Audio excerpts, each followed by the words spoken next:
The book of Jeremiah, part 5.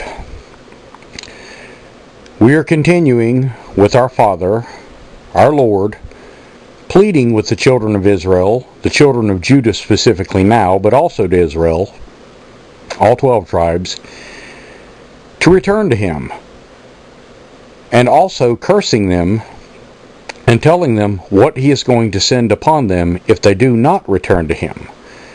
Yet they do not open their ears, they do not hearken unto the Lord, but they joyously stay in their perverse ways, their abominations, and they delight in them. We had been covering this for about the past 3 studies or so, actually from the beginning of the book if you really want to know, but our Father is doing His best to get through to these people and to get through to us. Remember, this is not only given to their time, the events that would befall them, but they are types and examples spiritual to us of this time, so that we may understand and that we may avoid their fate. That is the whole purpose of this. When we read these old books, such as Jeremiah, we're not just reading history. We're not just reading the events of that time. We're being shown examples of what are going to befall us in the end times. And that is the purpose that we read from these books. Also, to know the history of what happened to those that were before us, so that we can understand. Our Father teaches on many levels. Again, we call the Bible the living Word because it is living. It does speak to all generations, from that time even to our time. It reveals things long hidden. This is something only our Father has the power to do. And He has put that supernatural ability into this, His Word, because Jesus is the living Word. So we're going to pick it up today in Jeremiah chapter 15, where we had left off with the end of chapter 14 in the last lecture. And our Father's going to continue to warn and plead with His children to return to Him. Though they will not hearken, and they shall go into captivity. But we're going to see some interesting types in this particular study. So before we begin, as always, let us go to our Father's throne in prayer and ask for wisdom and guidance as we study this, His letter to us, His most holy Word.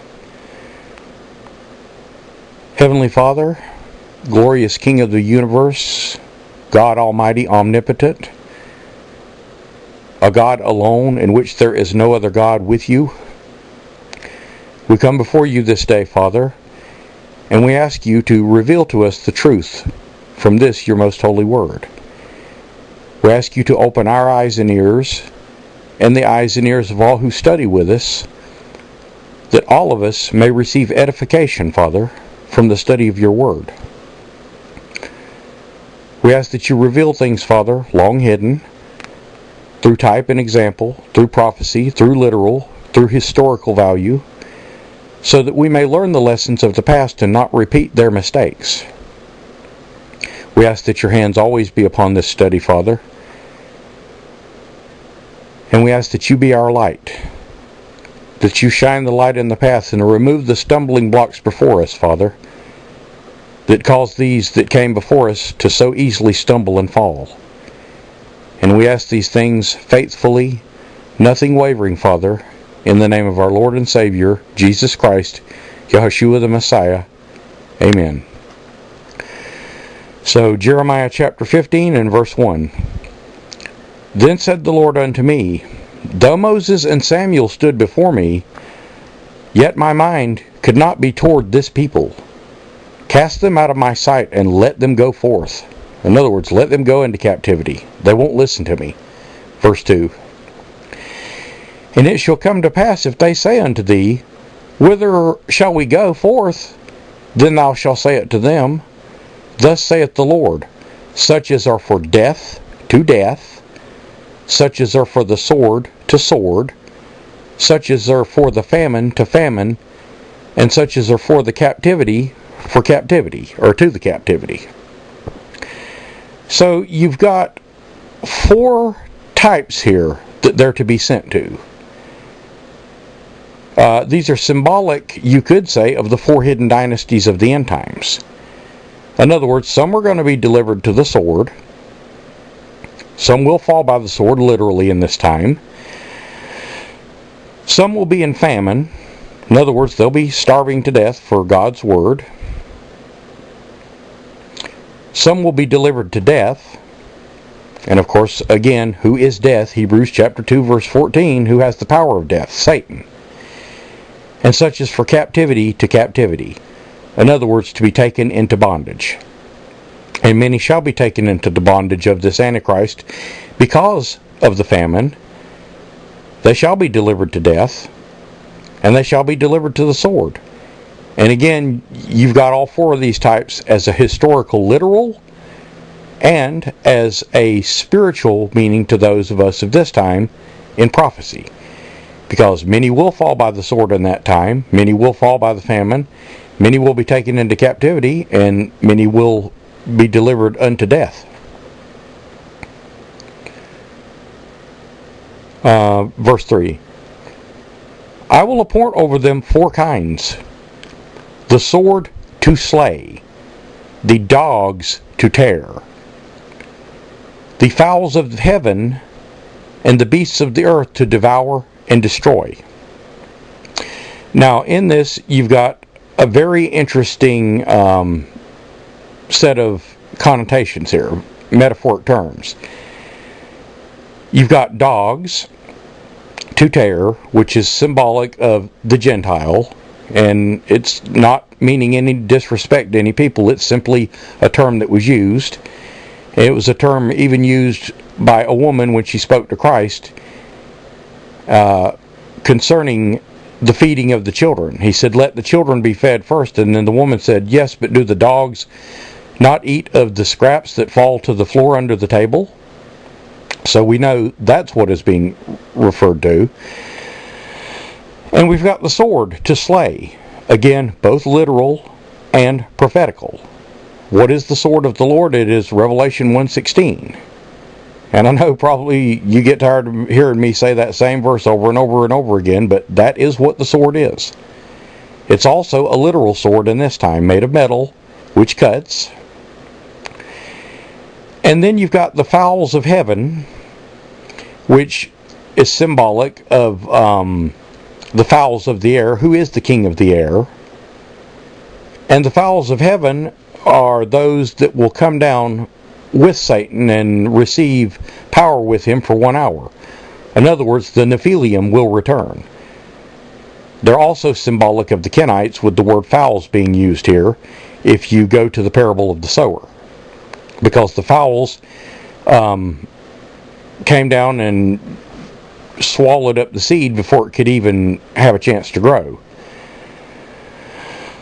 Moreover, it's symbolic of Satan more than the Kenites, because the thorns and briars are really more symbolic of the Kenites than the fowls of the air, but you've still got the type. And you've got the beasts of the earth to devour and destroy.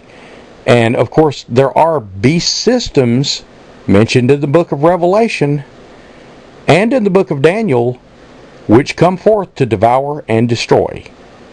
And that's what the beasts are symbolic of here. Here they are literal and they are prophetical.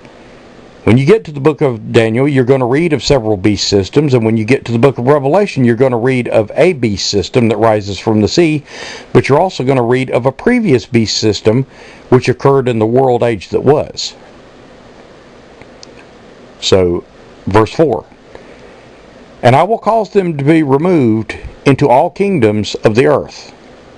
In other words, they're going to be removed from this place because of Manasseh, the son of Hezekiah, the king of Judah, for that which he did in Jerusalem. And this Manasseh, as you recall from the book of 2 Kings, was not a good king. His name means forgetful. This is not the tribe of Manasseh, this is a man named Manasseh, but his name still carries. His name means forgetful, and he was forgetful of the God that created him, because he was into idolatry, and burning incense, and building high places unto Baal and unto the other gods. Verse 5. For who shall have pity upon thee, O Jerusalem? Who shall bemoan thee, or wail after thee? Who shall go aside and ask how thou doest? Verse 6. For thou hast forsaken me, saith the Lord. Thou art gone backward. Therefore I will stretch out my hand against thee, and will destroy thee. I am weary with repenting. In other words, I'm weary of repenting of all this evil. In other words, God has held back for quite a number of times here. He's repented of the evil he's sought to do against Israel, but he's now wearied of it. He's tired of rebellious children. He's tired of them worshiping other gods and giving their glory to him instead of the God that created them.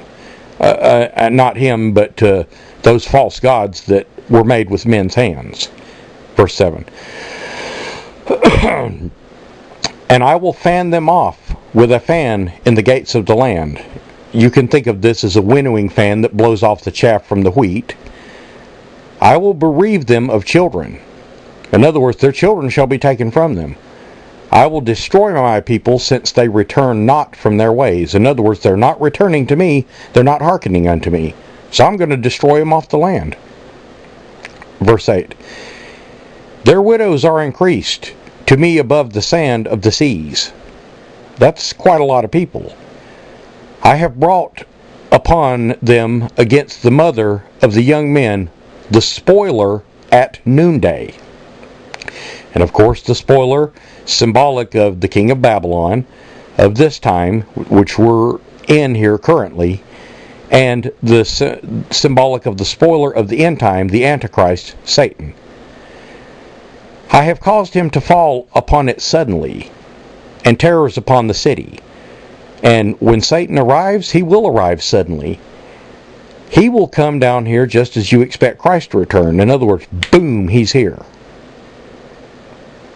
Verse 9.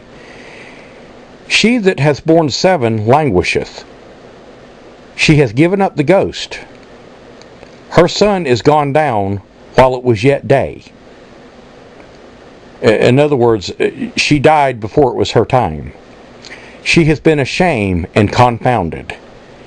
And the residue of them I will deliver to the sword before their enemies, saith the Lord.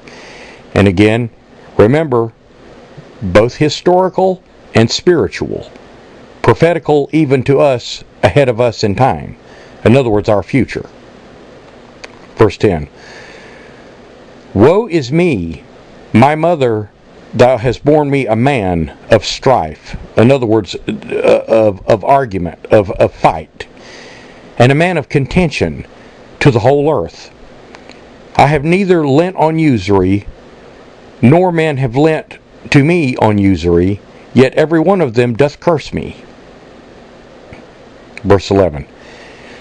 The Lord said, Verily it shall be well with thy remnant. Verily I will cause the enemy to entreat thee well in the time of evil and to the time of affliction. In other words, he's talking about his remnant. They're going to be treated well during this time. Verse 12. Shall iron break the northern iron and the steel? In other words, iron hitting iron doesn't subdue it or steel.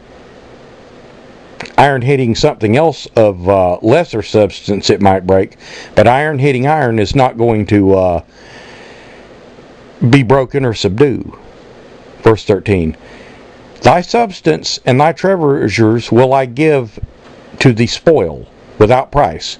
In other words, they're going to take all your treasures, all the holy things, all the things that Hezekiah made the mistake of showing the previous king of Babylon, and that for all thy sins, even all thy borders. In other words, not only are they going to take your treasures, they're going to take your borders, they're going to take your land. Your whole land is going to be in captivity. Verse 14. And I will make thee to pass with thine enemies into a land which thou knowest not. In other words, you're going to be taken away from this good land, and you're going to be taken into captivity over there to Babylon, a land that you know not. You may know of it, but you've never been to it. You've never been in it. In other words, Babylon means confusion. I'm going to put you in a land that you know is not, a land of confusion. And this also had already happened to the 10 northern tribes. They'd already been taken captive, and they're already gone over and started migrating towards Europe.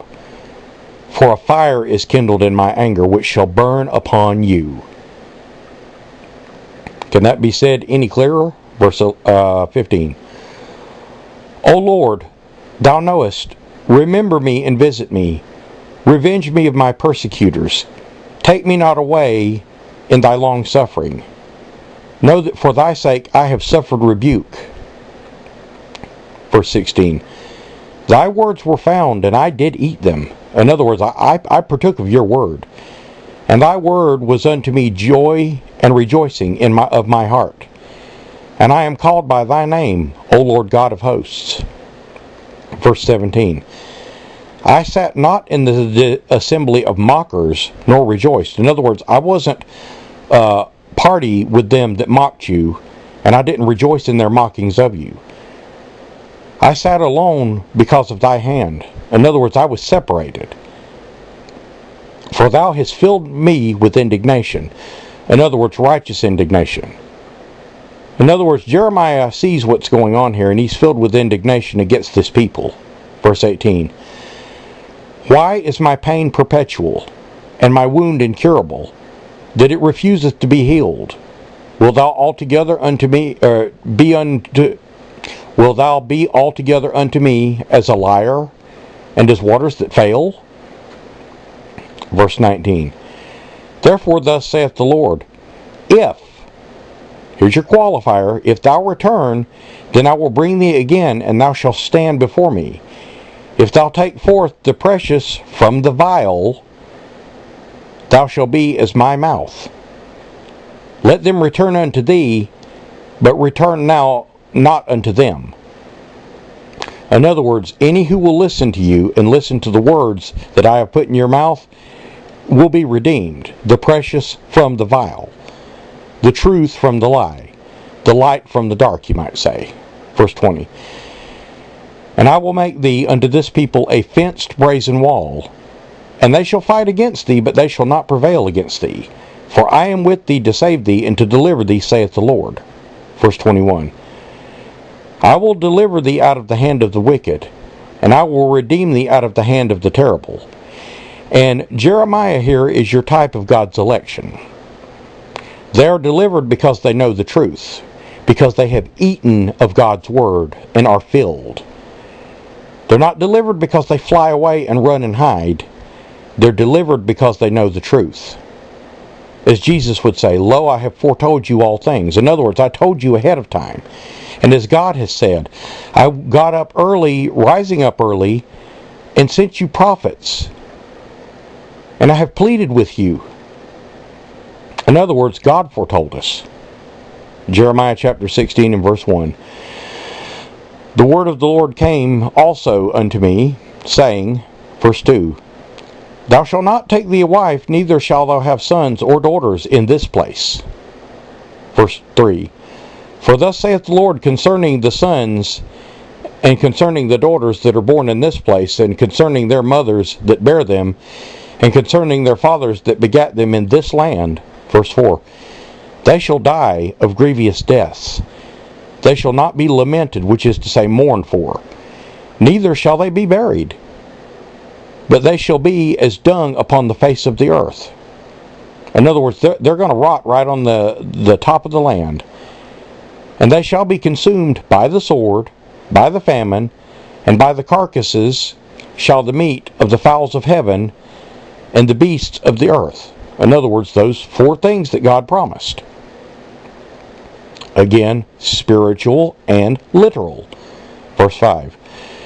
For thus saith the Lord, Enter not into the house of mourning, neither go lament, nor bemoan them. In other words, don't feel sorry for them.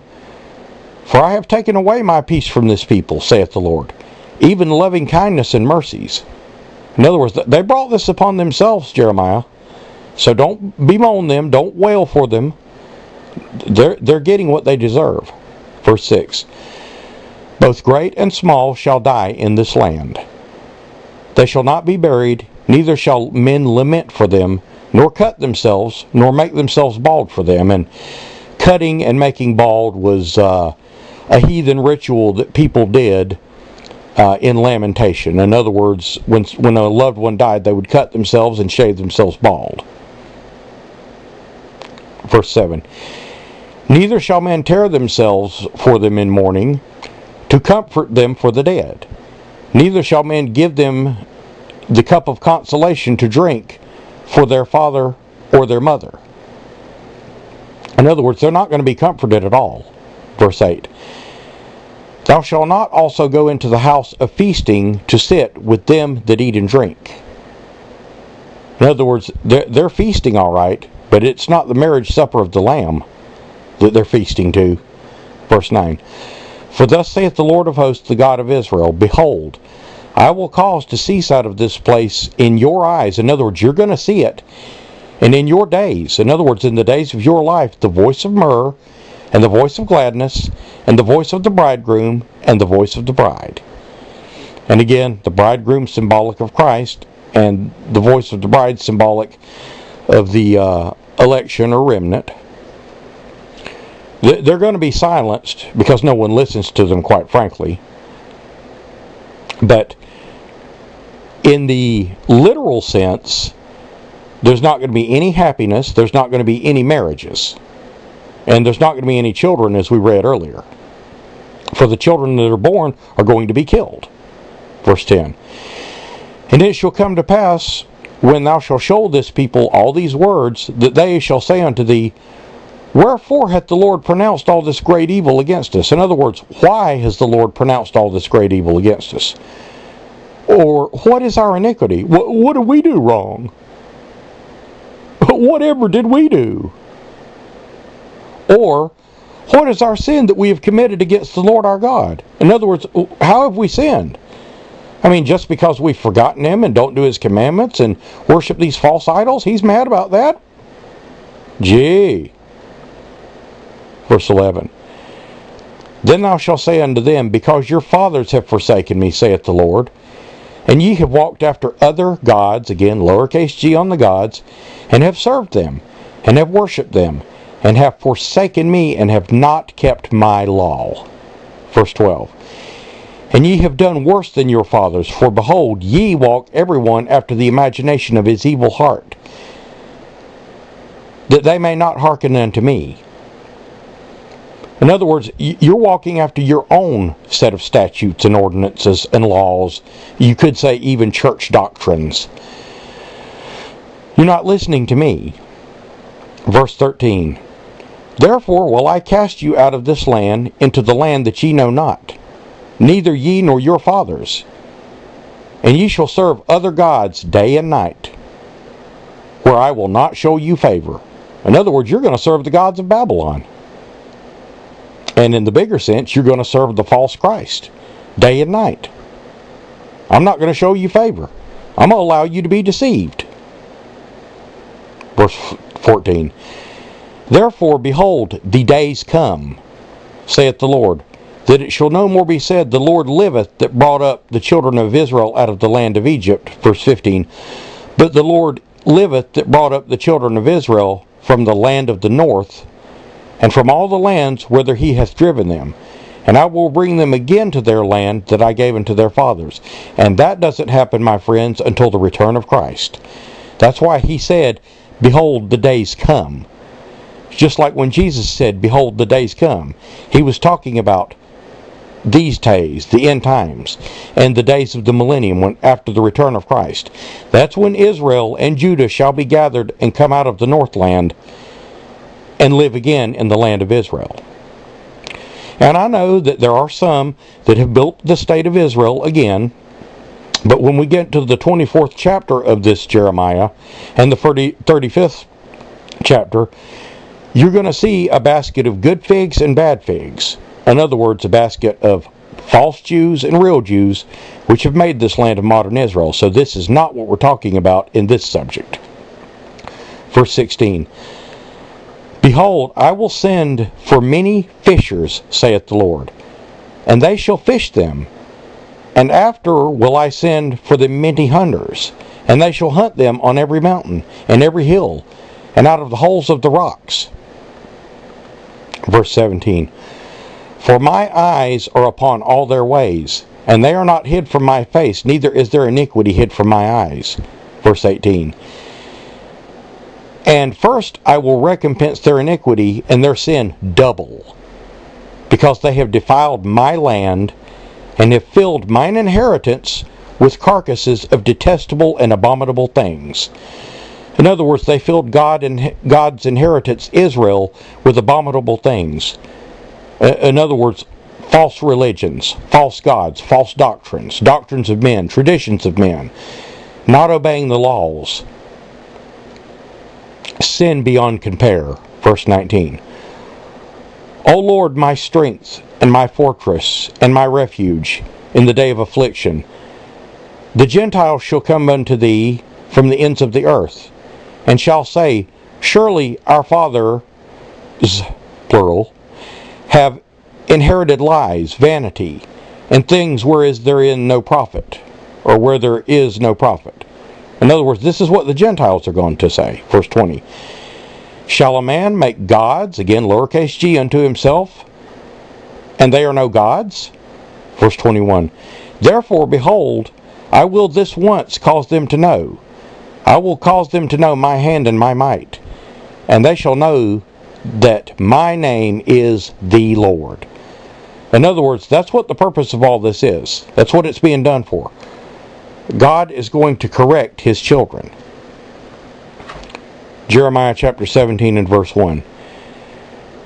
The sin of Judah is written with a pen of iron and with the point of a diamond. Does that let you know how strongly it's written? It is graven upon the table of the heart and upon the horns of your altars. In other words, it is written so deeply till it's not going to be removed easily. Matter of fact, for some of them it won't be removed at all. Verse 2. Whilst their children remember their altars and their groves by the green trees and upon the high hills, in other words, the altars to the false gods, and all of their little worships, things that they worship which are not God. Verse 3. O my mountain in the field, I will give thy substance and all thy treasures to the spoil, and thy high places for sin throughout all thy borders. In other words, the entire land. Verse 4.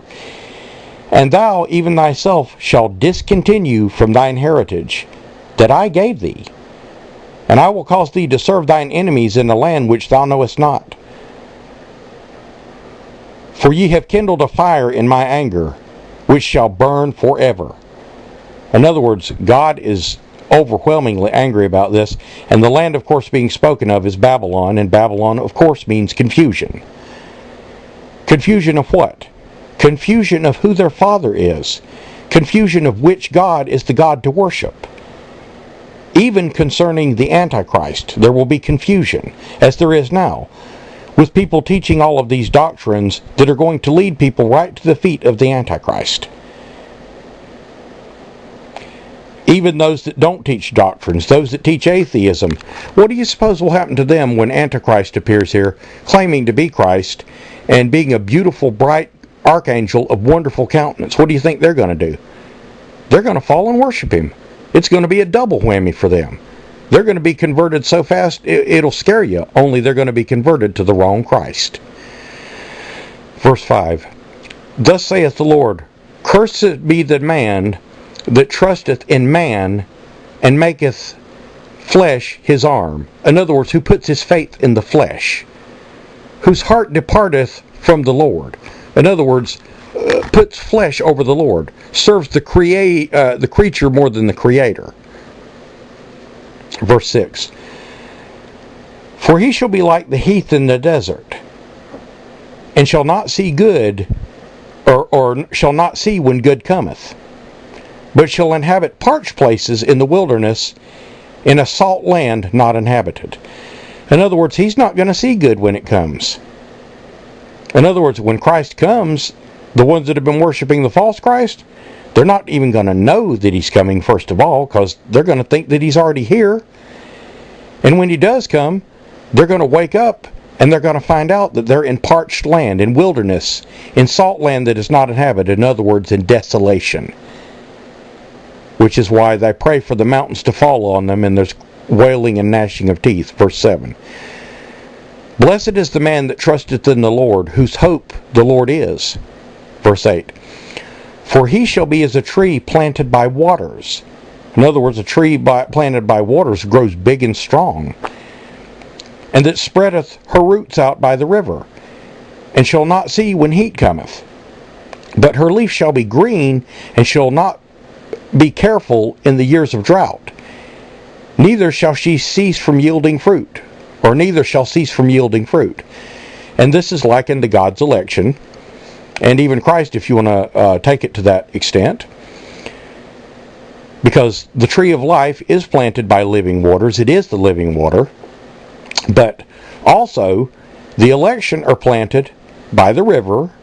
In other words, they're well watered of that living water. And the leaf is green, which means it doesn't wither away.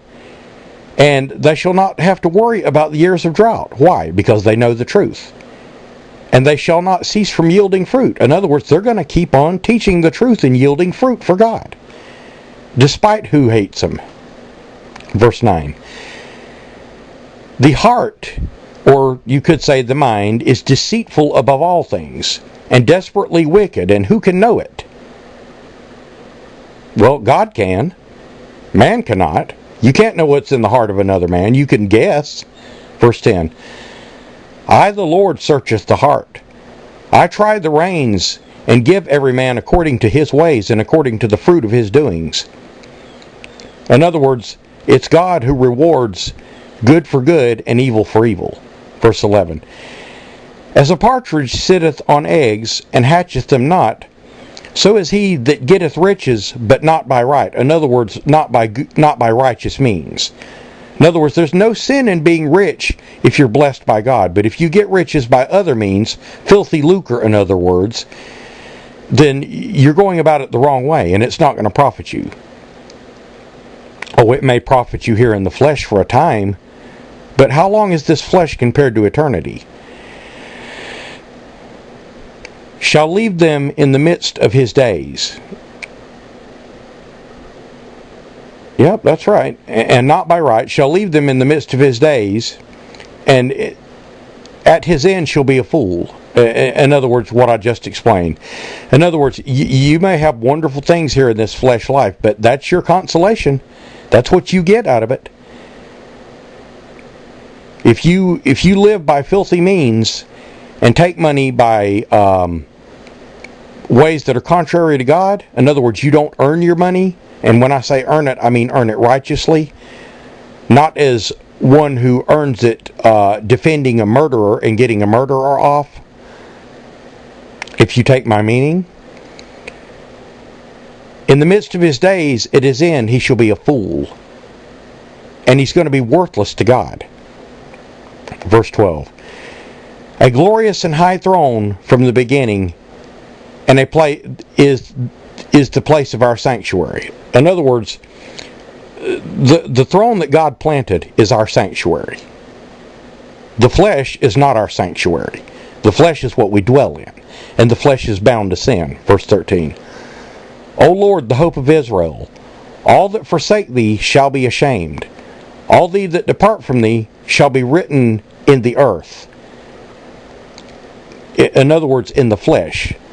Did that say they're going to be written in the Lamb's book of life or in the book of life? Because they have forsaken the Lord, the fountain of living waters. Verse 14. Heal me, O Lord, that I shall be healed. Save me, that I shall be saved, for thou art my praise. Verse 15. Behold, they say unto me, where is the word of the Lord? Let it come now. In other words, many, this is kind of like an atheist might say, if God is alive, let him smack me on the face right now or knock me to the ground. You know, that kind of mentality. Where is the word of the Lord? Where are all the good promises he promised us? What have we done wrong? Why are we being punished? Verse 16. As for me, I have not hastened from being a pastor to follow thee. Neither have I desired the woeful day. In other words, the terrible day. The day of warning. Thou knowest that which came out of my lips was right before thee. In other words, I partook of your word. And you know what I said was right. Verse 17. Be not a terror unto me. Thou art my hope in the day of evil. Verse 18. Let them be confounded that persecute me. But let not me be confounded. Let them be dismayed, but let not me be dismayed. Bring upon them in the day of evil, and destroy them with double destruction. And this is what's going to happen when the Antichrist comes. The elect shall not be confounded, nor shall they be dismayed, because they know the truth. They know the truth that there is one coming before the true Christ. And since they have this knowledge, they're not going to fall and worship him. They're not going to bow a knee to Baal, as written in the book of Isaiah. They're going to stand strong against him. And as Christ pointed out in Mark 13, Matthew 24, and Luke 21, you're to take no thought ahead of time what you're going to speak, neither do you premeditate, for it's God will give you what to say in that hour, just as he's putting the words in the mouth of Jeremiah here. For it is not ye that speak, but the Holy Spirit. Verse 19. For thus saith the Lord unto me, Go and stand in the gate of the children of the people, whereby the kings of Judah may come in, and by which they go out, and in all the gates of Jerusalem. Verse 20. And say unto them, Hear ye the word of the Lord, ye kings of Judah, and all the inhabitants of Jerusalem, that enter in by these gates. Verse 21. Thus saith the Lord, Take heed to yourselves, and bear no burden on the Sabbath day. And, this is not necessarily the doing of work on the Sabbath day. What were the burdens mentioned earlier? And what is the Sabbath day? The Sabbath day is the day that you're supposed to remember to keep it holy. It was the day that our people came forth out of Egypt. It was the day God freed us from oppression. And it was the selfsame day that Christ was crucified. That's the Sabbath day of rest that we're being referred to, not the day of the week. The day of the week was for the rest of man's flesh. This is a different burden here. This doesn't mean don't go out and work on the Sabbath day, because some people have to work on the weekly Sabbath. Nor bring it into the gates of Jerusalem. The burden would be anything that offends God on the Sabbath day. Be it idol worship, be it sinful behavior, lying, cheating, murder, whatever. And even if it's not on the Sabbath day, you're still bearing the burden if you've done so. Verse 22. Neither carry forth the burden out of your houses on the Sabbath day. Neither do any work, but hallow the Sabbath day as I commanded your fathers. And of course, this is referring to the burden is still referring to the same burden that we're talking about. However, there was a day made for man to rest. A day that man was supposed to rest and recuperate from his works. But the works that we're talking about here on this Sabbath day are the works of men's hands. They're not, in other words, concerning the false gods. That's the kind of work we're talking about here. We're looking at the bigger picture rather than the small, normal law of the Sabbath. Because again, the Sabbath day is the day that we were delivered from oppression twice. From Egypt, and then by the blood of Christ on the cross. Verse 23. But they obeyed not, neither inclined their ear, but made their neck stiff, that they might not hear, nor receive instruction. Verse 24. And it shall come to pass, if ye diligently hearken unto me, saith the Lord, to bring no burden through the gates of this city on the Sabbath day, But hallow the Sabbath day, to do no work therein, verse 25, that ye shall enter into the gates of this city kings and princes sitting upon the throne of David, riding in chariots and horses, they and their princes and the men of Judah, and the inhabitants of Jerusalem. And this city shall remain forever. Again, remember, we're talking spiritual types as well as literal here, okay? So, if you don't quite understand what the burden is that they're not supposed to work in, of course, God did set a day aside for man not to work. That was for man. That was for man because man needs to rest from all of his labors. But what we're talking about here is a different burden. It's a much deeper burden. The works that they were doing were they were making false idols and bringing them into the house of the Lord through the gates. Verse 26.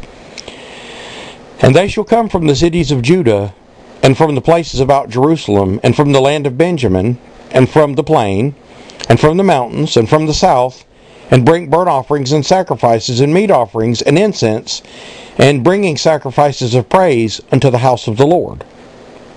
In other words, in this time, it's our unrequited love that we bring forth to God. Verse 27.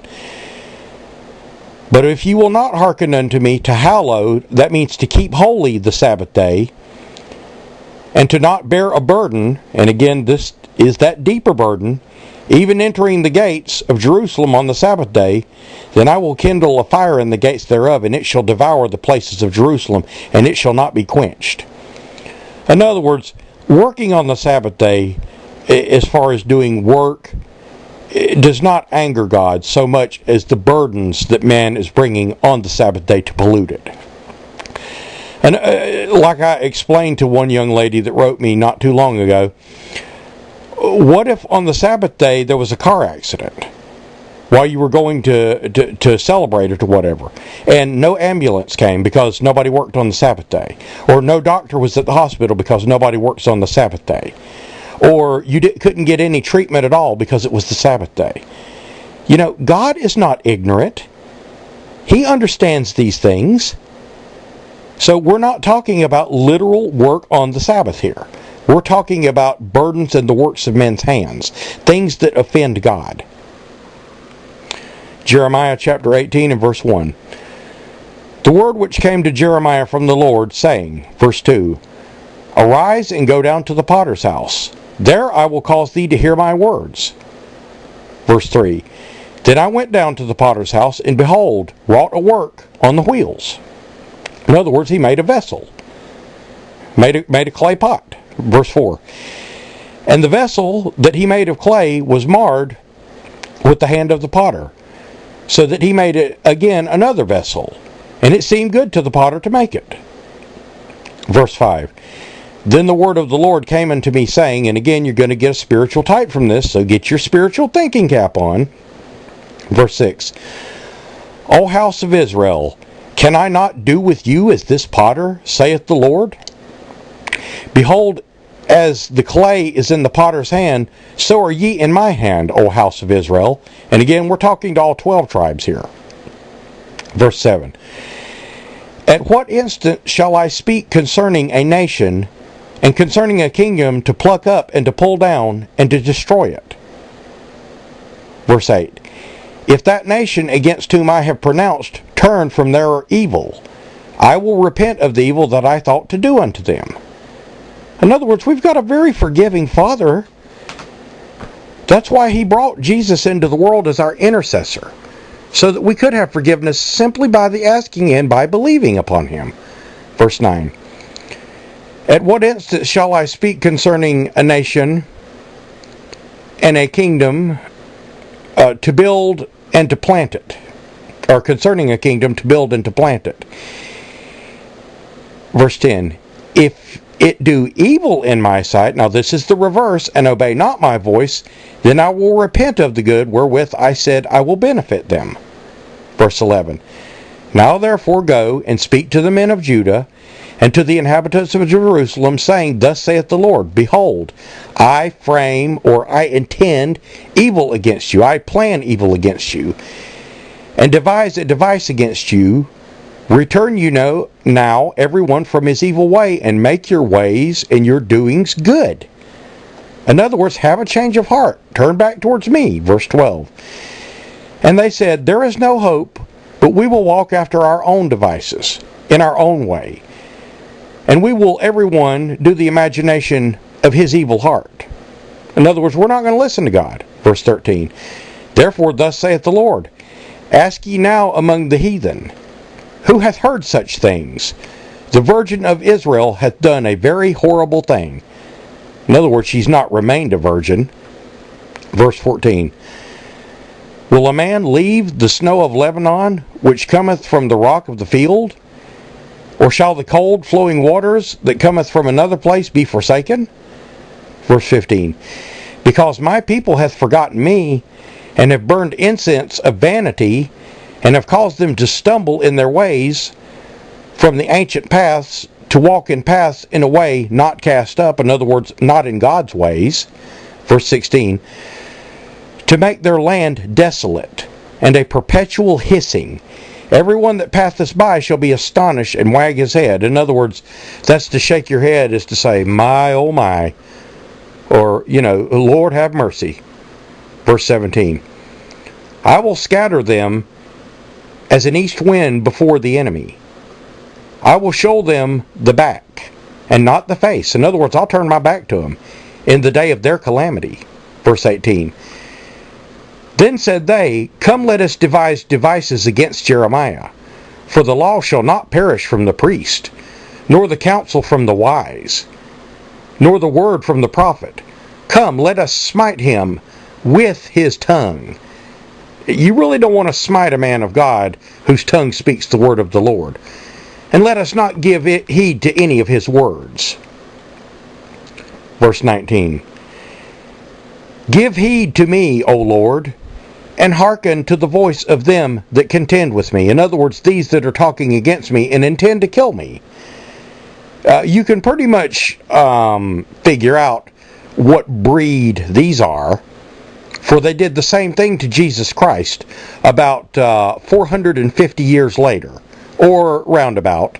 We may be a little bit, it might be 450 something years at this time. But they would take over the priesthood, the sons of Cain, the Kenites.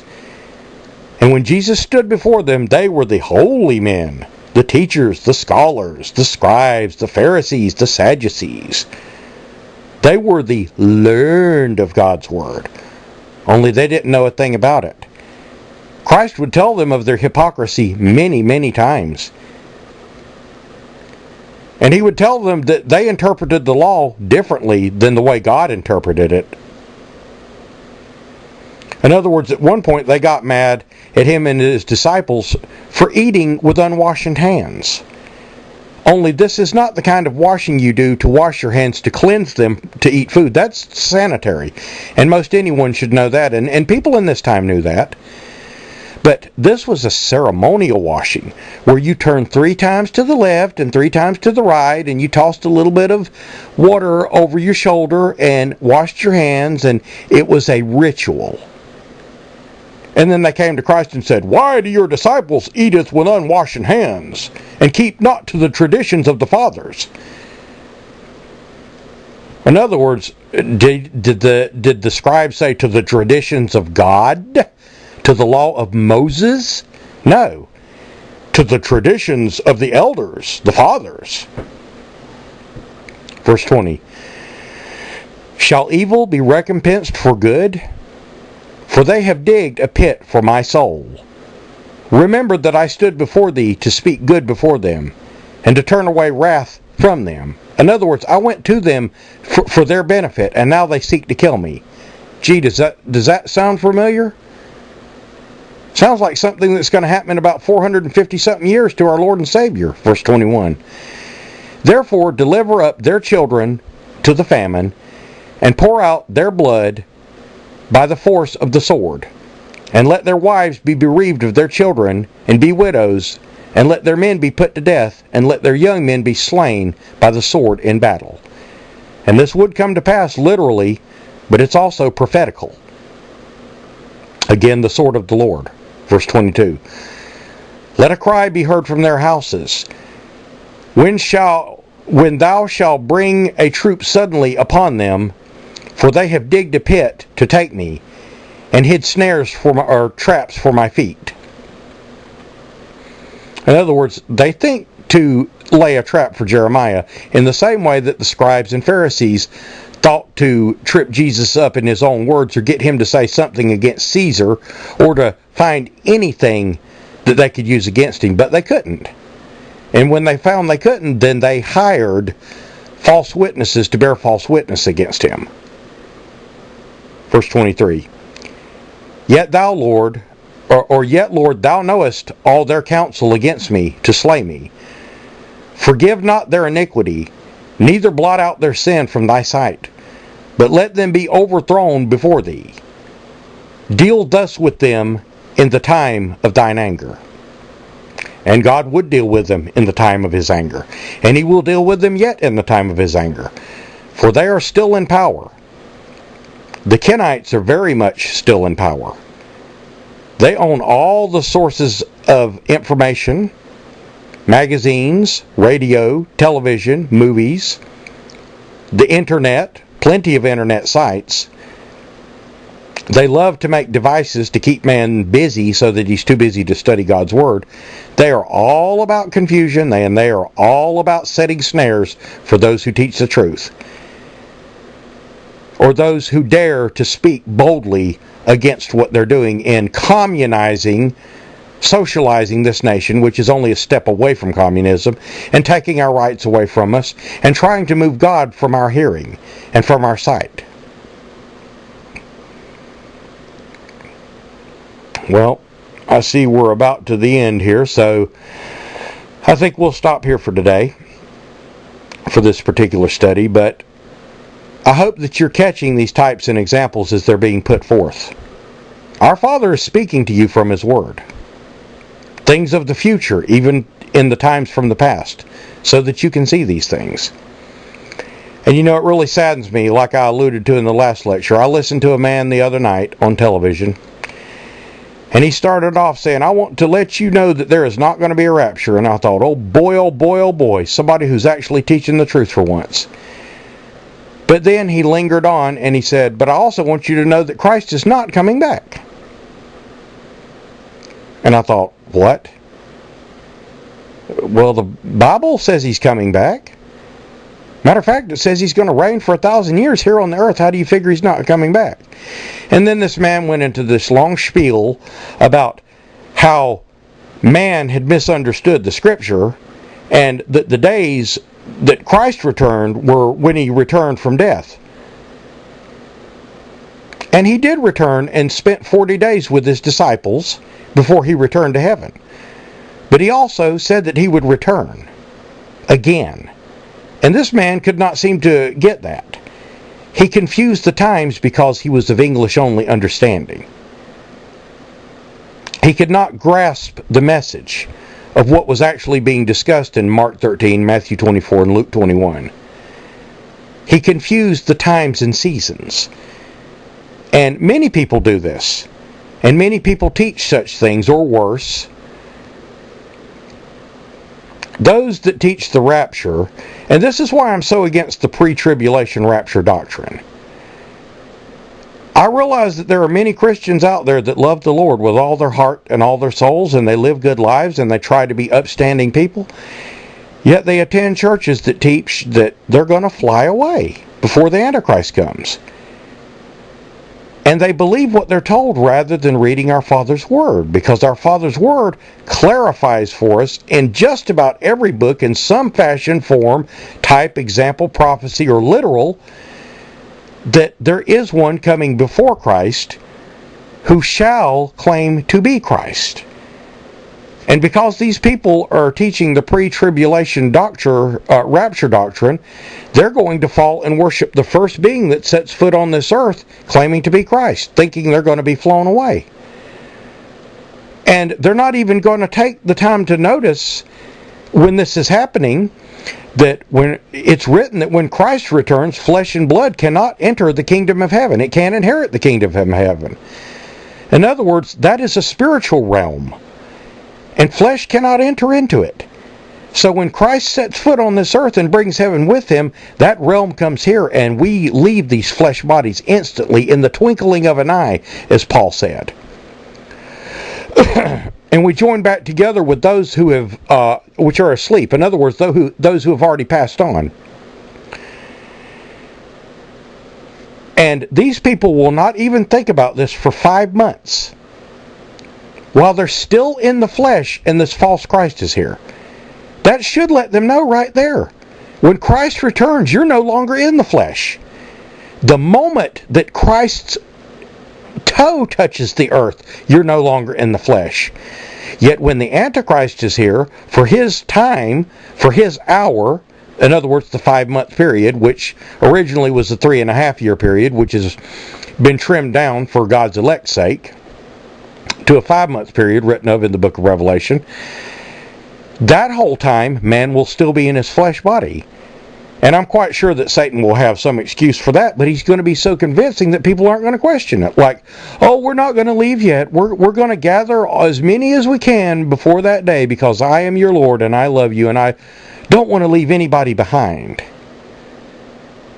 Well, leave me behind. Hey, do me a favor. You know, Christ made it very clear in his examples. And I've said it in a couple of lectures now, and I'm going to say it again. 2 shall be in the field, the one shall be left and the other taken. 2 women shall be grinding at the mill, the one shall be left and the other taken. That word taken is a word of polarity. Most people take it as a positive. In other words, we got took by Christ. But what it really means is taken in deception, taken into captivity. In the same example that we're seeing here in this book of Jeremiah and that we saw in the book of Isaiah. Taken in the snare of the false Christ. That's what that word taken means. The one that remains working, remember Jesus said, if I come and find you working, then he's going to be pleased about it. Not if I come and find you flying around in the air. Of course, they're not going to fly around in the air in the first place, because Satan is not going to have any power to do that. But what will happen is what is written in 2 Thessalonians chapter 2. The brightness of the false Christ, the son of perdition, which is Satan, the son who is to perish, the only Son of God that's been judged, save of the 7,000 that die instantly at the return of Christ, who were never born of woman. In other words, the 7,000 Nephilim. But in Ezekiel 28, Satan is the only one that has been judged, that he is going to be brought to ashes on the earth. And when Christ returns, his brightness overshadows the brightness of Satan. In other words, he destroys the brightness of this false one with the brightness of his coming. And that is the example given by 2 Thessalonians chapter 2 by Paul, who knew these things well, a man who even spoke with Christ. At any rate, I'm getting off on another one of my little tangents here, so I'm going to end this up. As always, my beautiful brothers and sisters in Christ, who love the Lord with all your hearts, souls, and minds and strength, study as best you can. Go into the languages as best you can, and always, always pray to our Father to show you the truth, to give you revelation, to give you signs from these books so that you understand the truth of His Word. May God bless you in all of your studies. Those of you who seek for our Father, to seek His face and not His back, and to not turn your back to Him. And pray, brothers and sisters, for those who are deceived. Because again, there but for the grace of God go I. Always remember that. And remember that your Father loves you. And He wants you to know the truth, which is why He took the time to have this letter written by the hands of many men, which is His Word, for you to read. Not to sit on the fireplace or the mantle and get dusty, and to get down and write births and deaths in, but to read and understand and know the deeper secrets, to know the living waters of our Lord and Savior and of our mighty God. May God bless you, and thank you for listening. This has been Just Thoughts.